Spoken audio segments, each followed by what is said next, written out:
Welcome back to my real estate podcast with David Liberatori. I'm your host, and today we're diving into something that affects a lot of people but doesn't get talked about nearly enough: what to do when you inherit a home here in Sarasota. David, thanks for being here.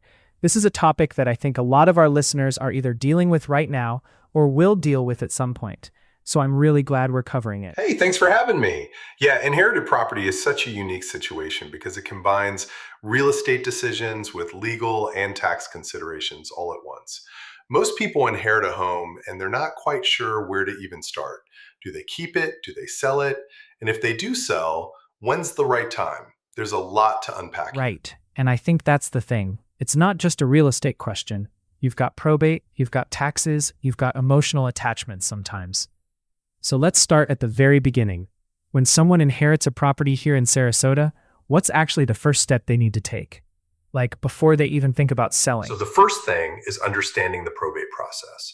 In Florida, if the property goes through probate, which it often does, you can't actually sell it or make major decisions about it until the probate is settled. That process can take anywhere from a few months to over a year, depending on the complexity of the estate. During that time, you're kind of in a holding pattern. You might still have mortgage payments, property taxes, insurance. All those expenses keep coming. So understanding where you are in the probate timeline is crucial before you make any selling decisions. Oh, wow. So you're saying people could be paying all these expenses while they're just waiting for probate to clear? That's a real financial consideration. And I imagine that factors into whether someone should sell quickly once they can, right? Exactly. And here's where it gets interesting. There's something called a step up in basis. When you inherit a property, the tax basis essentially resets to the fair market value on the date of death. So if your parent bought a home for $200,000 and it's worth $500,000 when they pass, your new basis is $500,000. That's huge, because if you sell shortly after inheriting, you avoid capital gains taxes on that appreciation. But if you hold it and it appreciates further, then you'd owe capital gains on the new appreciation. That's one of the biggest reasons to consider selling sooner rather than later from a tax perspective. Okay, that's a game changer. So the step up in basis is basically a huge tax advantage that you only get at the moment of inheritance. Once you inherit it, the clock starts ticking in a way. But then there's also the emotional side, right? Some people inherit a family home, and they're not thinking about taxes. They're thinking about memories. How do you navigate that conversation with clients? That's real, and I always acknowledge it. But I also help people separate emotion from financial reality. Sometimes keeping an inherited property makes sense. Maybe it's in a premium area like Golden Gate Point or Laurel Park, where property values are strong. Or maybe you have family members who want to live there. But if you're inheriting a property you don't want to live in, don't have family for, and it's costing you money every month, holding on to it for sentimental reasons can actually hurt you financially.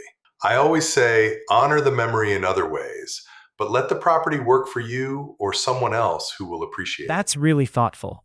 So let's talk about the actual timing question. You mentioned the step up in basis and how that incentivizes selling sooner.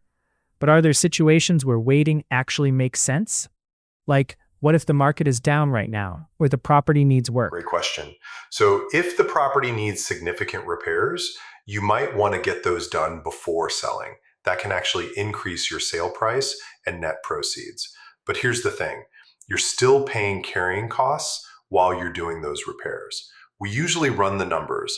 Does the repair cost plus the carrying costs over the next 6 months get you a better net result than selling as is?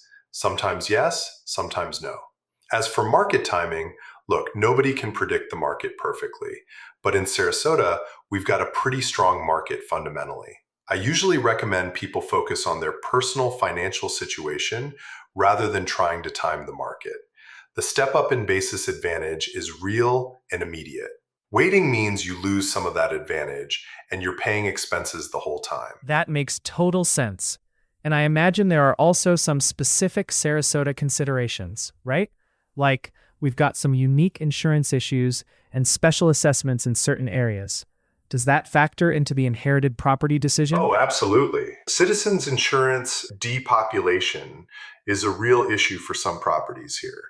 If you inherit a condo or a home in an HOA, you need to find out if there are pending special assessments. I actually covered this in another piece we did. Special assessments can really impact your bottom line if you're selling. And if you're in a luxury property over $1 million, there are other considerations around buyer pool and marketing strategy. The point is, you need to do a full property audit before you decide to hold or sell. What's the insurance situation? Are there assessments? What's the market like for that specific neighborhood? All of that informs the decision. So it really comes down to doing your homework and understanding all the moving parts, the legal stuff, the tax stuff, the property-specific stuff, and then making a decision based on actual numbers, not just emotion or assumptions. David, for someone listening right now who just inherited a property or is about to, what's the one thing you'd want them to know? Get professional help early.